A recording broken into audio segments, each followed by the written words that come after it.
नमस्ते मित्र आणि मैत्रिणींनो, तुमचं स्वागत आहे आमच्या यूट्यूब चॅनलवर, ज्याचं नाव आहे तुषार मोहिरे व्लॉग्स. मित्र हो, आज आपण एका नवीन विषयावर बोलणार आहोत. विषयाचं नाव आहे राज्याच्या तिजोरीत खडखडाट, शिंदेंची रिक्षा मात्र सुसाट. मित्र हो, तुम्हाला माहिती असेल शिंदे कोण? तर हे शिंदे म्हणजे आपले महाराष्ट्र राज्याचे उपमुख्यमंत्री एकनाथजी शिंदे. मित्र हो, काल त्यांनी एका ठिकाणी भाषण केलं. म्हणजे तिथे अंधेरीमध्ये कार्यक्रम होता, लाडकी बहीण सन्मान योजना.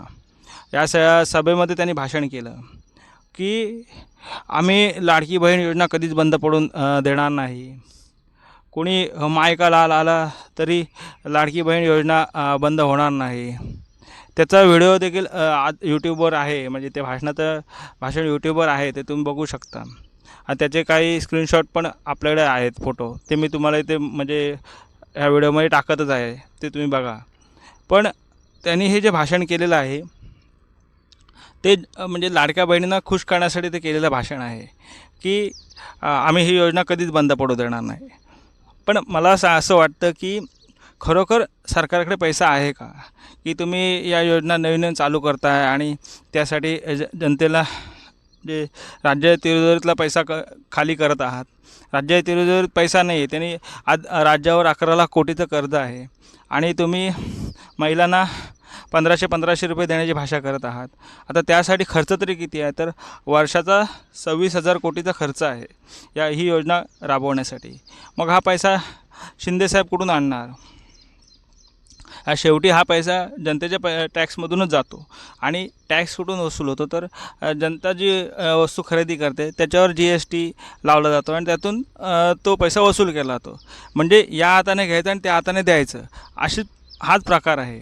आणि हा टॅक्स वाढवल्यामुळं महागाई वाढते आणि पर्यायाने जनतेला त्याचा त्रास होतो. पण मला वाटतं की जनतेला खुश करण्यासाठी किंवा आपल्या मतदारांना खुश करण्यासाठी तुम्ही ही योजना आणलीत. त्यावेळी 2024ला निवडणुका जिंकायच्या होत्या म्हणून तुम्ही ही योजना राबवलीत. परंतु आता ही योजना तुम्हाला राबवायला परवडत नाही, तरी पण तुम्ही ती कशीबशी योजना चालवत आहात. मला वाटतं परंतु ही योजना आता तुमची फसलेली आहे. कारण तुम्ही सरसकट सर्व महिलांना पहिल्यांदा तुम्ही पैसे दिलेत, पण त्यानंतर तुम्ही पात्र अपात्र हा निकष काढलात. म्हणजे कुणाचे कागदपत्र बरोबर नाही आहेत का, हे सगळं आता तुम्ही चेक करून काही महिलांना अपात्र केलं आहे. आणि त्याच्यामुळे त्या महिला तर तुमच्या नाराज झाल्याच आहेत, ज्या अपात्र झाल्या आहेत. आणि ज्या आता पात्र ठरल्या आहेत त्यांना पण तुम्हाला पेन्शन द्यायला परवडत नाही आहे. पण मला वाटतं की ही तुमची योजना चुकीची झाली आहे.